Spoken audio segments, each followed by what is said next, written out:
Bine v-am găsit, bine v-am regăsit, dragilor din Zodia Fecioară, oriunde v-ați afla. Iată-ne la o nouă lectură generală, de data aceasta pentru luna septembrie.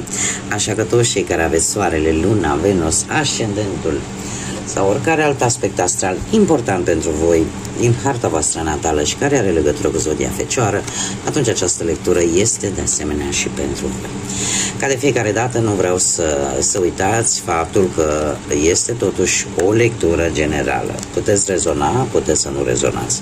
Așa că luați decât ceea ce rezonează cu voi, iar restul lăsați-le să zboare în univers, pentru că sigur sunt pentru alte energii care într-o mai mică sau mai mare măsură au o legătură cu Zodia Fecioară.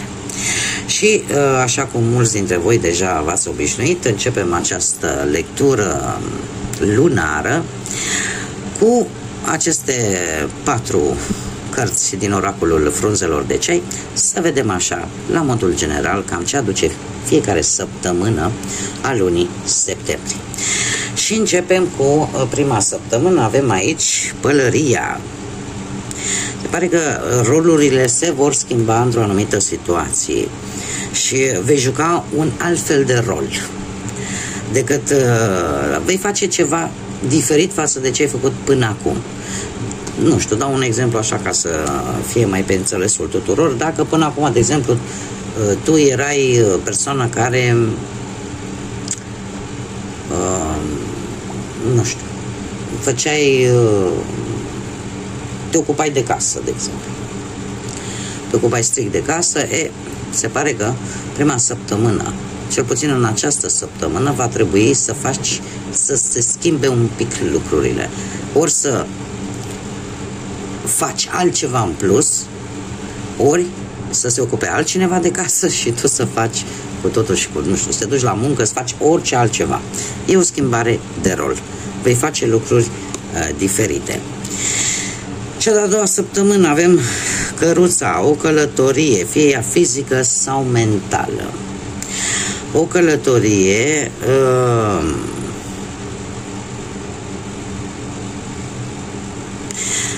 dar o călătorie, eu aș spune, nu foarte rapidă, terestră. Dacă vorbim de această călătorie fizică, pentru că și cred eu că e pe o călătorie scurtă. O călătorie scurtă. Unii dintre voi se pot gândi să meargă poate în locuri de cult, locuri religioase, dar aproape, nu foarte departe. Iar dacă vorbim de călătorie mentală, gânduri și cred că multe întrebări pe care unii dintre voi și le vor pune. Dacă aș fi făcut cu tare lucru, cum ar fi ieșit respectiva situație? Ceva de genul ăsta. Cea de-a treia săptămână au să apară niște mici contracturi, mici tensiuni, poate cu prietenii sau chiar cu familia voastră, din cauza unor neajunsuri, din cauza unor situații care s-au tot mici, adevărat, dar s-au tot acumulat și la un moment dat apare această discordie, ori între voi și prietenii voștri, ori între voi și anumiți membri din familie. Sfârșitul de septembrie vine totuși cu niște dorințe care vor deveni realitate, dar sunt niște dorințe care au acest caracter al, al familiei, legate de familie. Nu știu, dacă voi, nu știu, dau un exemplu, Doamne, îmi doresc mama și tata să nu se mai certe. Am dat un exemplu. E o dorință legată de familie, care poate deveni realitate și pe care voi o aveți în cap de multă vreme. Haideți să vedem și cu ce energie intrați voi în această lună septembrie.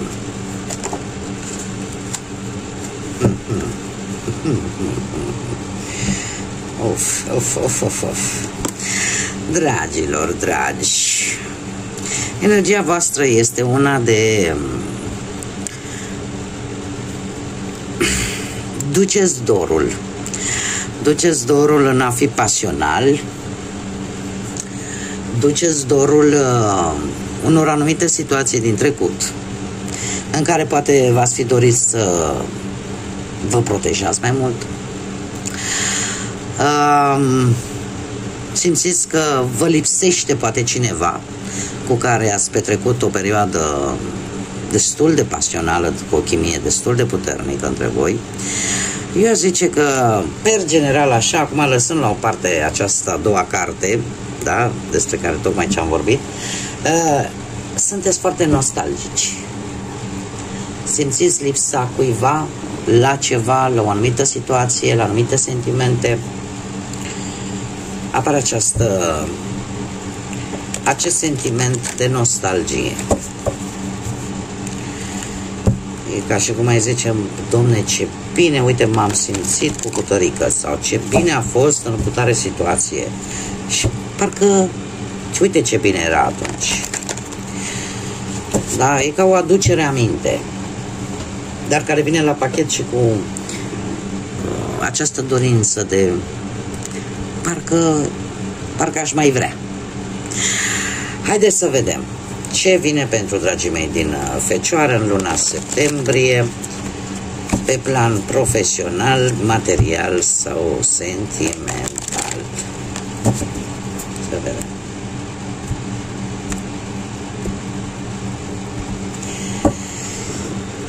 Hei.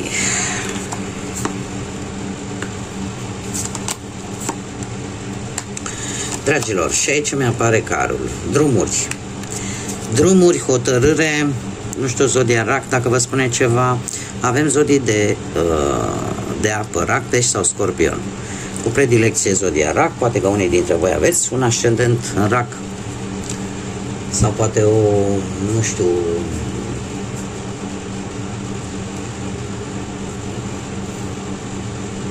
o casă a 6-a în Rac, care e casa muncii. Haideți să vedem. Deci, ori apare o schimbare de loc, ori veți face drumuri destul de multe. Nu știu, e cineva probabil la locul de muncă care cam tot vă ține sâmbetele, așa, cam tot se încurcă cu voi, nu are loc de voi. S-ar putea să vă pună și niște bețe în roate această energie, exact când ziceți, domne, vreau, uite, să-mi deschid propria afacere. Uite ce să vezi, apare cutărică și, nu știu, încearcă cumva ori să te amenințe, ori să bage acea teamă, acea îndoială în sufletul tău, în așa fel încât să te împiedice într-un fel. Dar se pare că te vei impune și ori vei obține jobul, ori vei reuși să-ți deschizi propria afacere, ori vei reuși să ieși victorios într-o anumită situație la locul de muncă. Dar pentru asta va trebui să faceți niște drumuri. Sfârșitul lui septembrie vine cu un cavaler de cupe, care eu spune că aveți un plan, aveți un proiect care îl aveți e așa, se prezintă la orizont și are șanse în această lună să evolueze. Nu foarte tare, nu foarte mult, dar știți cum e, că cam fabula cu iepurile și cu țestoasa. Mai bine încet și sigur decât repede și prost. Sunt proiecte care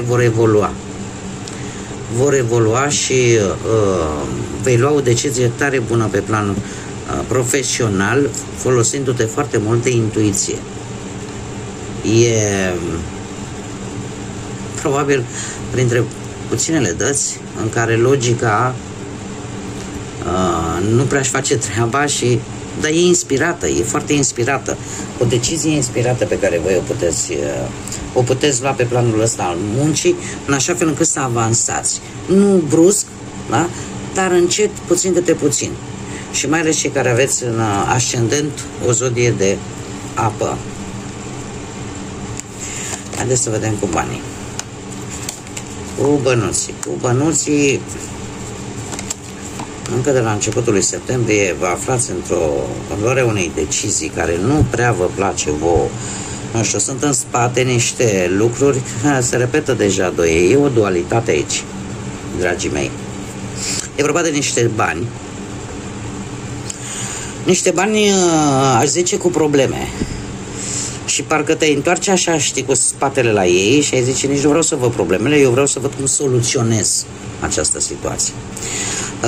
De ce? Pentru că se pare că e responsabilitatea voastră să luați această decizie legată de această situație bănească sau de această sumă de bani. Depinde foarte mult de voi și de faptul că trebuie să fiți destul de prudenți și să fiți destul de... controlul ăsta al banilor să fie unul destul de strict, pentru că în această lună, mai ales că foarte mulți dintre voi își vor celebra zilele de naștere, automat, nu? Se vor duce bănuți și pe plan emoțional. Dar bine ar fi totuși și veți fi atenți la ce intră și la ce este. La ce bani intră, la ce... Adică veți deține controlul. Dar cum am mai spus, e o decizie aici care vă cam încurcă apele, în sensul că vă face foarte responsabil, adică în funcție de ce alegeți voi, așa se vor desfășura lucrurile. Și apare aici poate necesitatea de a avea o anumită înțelegere, ori din partea cuiva,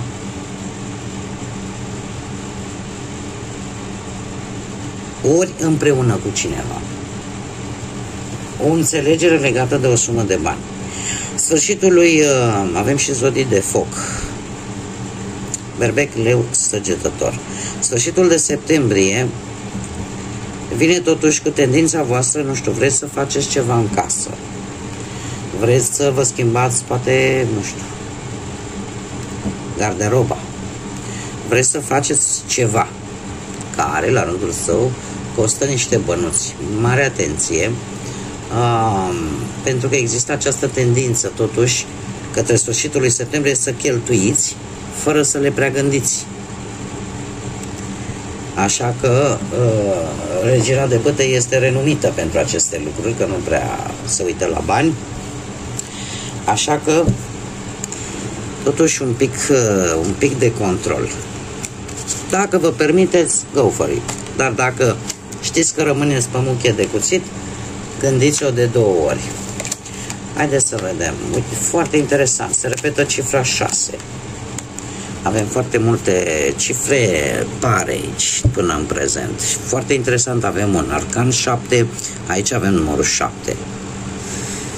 Interesantă rău lectura voastră. Haideți să vedem. Deci, viața sentimentală, avem un 6 care se repetă, asta îmi vorbește de armonie, de faptul că simțiți nevoia să renunțați la ce nu vă folosește în relația voastră. Atât 6 de monede, cât și 6 de spade sunt cărți care ne vorbesc despre tranziții, deloc de ușor de dus, destul de dure, dar care sunt necesare.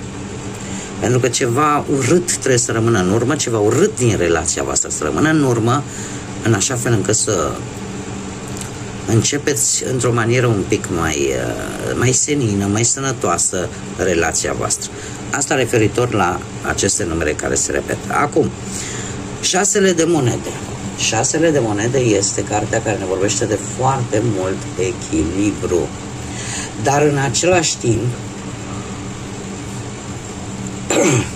ne vorbește despre compasiune, despre armonia în pereche. E posibil să primiți cadou și mi se pare perfect normal, cum tocmai ce am spus, că veți... mulți dintre voi își vor celebra zilele de naștere și cred că e posibil cadoul vostru să fie chiar o călătorie. O călătorie, poate un weekend Da? O călătorie în care voi efectiv să lăsați tot ce e negativ, tot ceea ce v-a supărat, să le lăsați deoparte și să fiți decât voi doi și o umbrelă, vorba cântecului. Avem acest 8 de bâte către sfârșitul lui septembrie. Se pare că toate lucrurile vor depinde de tine, de cum vei acționa tu și ai foarte multă energie, o comunicare foarte bună. Nu știu, tind să cred că e o călătorie posibilă pe care o veți face cu avionul, că e un cadou primit, poate. Dar lucrurile cumva își vor găsi rezolvarea printr-o comunicare foarte rapidă. Există energie, există dorință și, cred eu, cel mai important, se vrea un echilibru în relația voastră. Mergem mai departe. Cei care sunteți singurei, viața voastră sentimentală se pare că trece prin niște schimbări tare bruște, cred că undeva încă de pe la sfârșitul lui august și câteva zile poate din septembrie, de la începutul lui septembrie, veți fugi efectiv de o situație care a venit așa pe nepusă masă în viața voastră, care v-a zdruncina bine, v-a zguduit bine, dar care v-a făcut să vă îndepărtați de anumite lucruri care nu erau foarte bune pentru voi. Ce se întâmplă? Se întâmplă că, dragilor, pasiunea vine în viața voastră. Faptul că vă îndepărtați de lucruri care s-au dovedit a fi nu foarte bune pentru voi, pe partea asta sentimentală, nu știu, ori că ați fost voi prinși cu făfărlica, ori ceva, ori ați aflat un lucru care a dat peste cap toate planurile.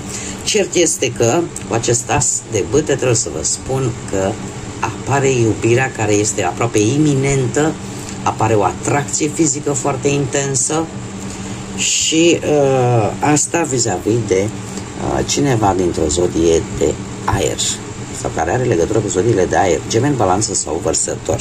Este cineva care a mai trecut prin situații sentimentale destul de complicate, destul de urâte. Este cineva care aparent e o energie foarte directă, foarte rațională și își spune punctul de vedere fără niciun fel de opreliște, dar este cineva care a suferit, este cineva care deocamdată nu își va arăta sentimentele, le va ține în interior. De ce? Pentru că merge pe premiza tot pățitul-i priceput și atunci nu va expune din prima ceea ce simte. Asta nu înseamnă că nu simte, că tot am mai auzit, se tot califică tot felul de zodii, Dumnezeu, să nu mai așa și nu mai așa. Nu există. Indiferent ce zodie ești, poți fi atât bun cât și rău. Această carte nu înseamnă că toată lumea, toți care sunt în zodii de aer, sunteți cum sunteți, cum se descrie cartea în sine, da? Trebuie să o și adaptăm un pic. Da? Și acele zodii au sentimente și acele zodii iubesc. Plus de asta, foarte mulți nu reușesc să înțeleagă că un om, o persoană, din punct de vedere ezoteric, astrologic, cum vreți voi, spiritual, este influențată de foarte mulți factori, nu decât de planeta pe care o au într-o anumită zodie. Da? Contează foarte mult harta fiecăruia, care influențează caracterul și care ne face diferiți. Acum, am încheiat paranteza, haideți să vedem care este, ce inițiale de nume, prenume, pseudonim sau porecle de persoane cu care voi veți interacționa în această lună septembrie, care vor avea oarece importanță pentru voi. Ia să vedem. Și avem litera M pe dos. litera Z, litera O, litera L, litera Q, litera S, litera I și litera J. Inițiale de nume, prenume, pseudonim sau poreclă de persoane cu care voi veți interacționa sau care vor avea o anumită importanță în această lună pentru voi. Ca și zodii, predomină zodiile de foc, Berbecleu Săgetător, chiar predomină. Și dacă zici o ordine, ar veni cele de aer, Gemeni, Balanță, Vărsător, mai puțin, dar nu deloc, cele de apă, Rac, Pești sau Scorpion. Haideți să vedem care este surpriza voastră, dragilor din Fecioară, în această lună septembrie. Care este surpriza zodiei Fecioare în luna lui septembrie? Ia să vedem. Dragilor, surpriza voastră este legată de cifra 4, care poate să fie 4 septembrie, fate de zodia Rac. Și eu aș zice că va fi în 4 săptămâni sau în 4 luni de când voi vedeți această lectură, va avea loc un eveniment important pentru voi, în care efectiv veți face ceea ce simțiți, în care efectiv voi vă veți respecta adevăratele voastre simțăminte, veți face ceea ce simțiți cu adevărat. Va fi un eveniment important și care eu tind să cred că are legătură foarte mult, mai ales cu partea asta sentimentală. 4 săptămâni, 4 luni. Data de 4 sau ceva ce are legătură cu zodia Rac. Și acum haideți să vedem și un mesaj din partea Universului pentru voi, dragilor din Fecioară, pentru luna septembrie. Ia să vedem ce mesaj are Universul pentru dragii mei din Fecioară.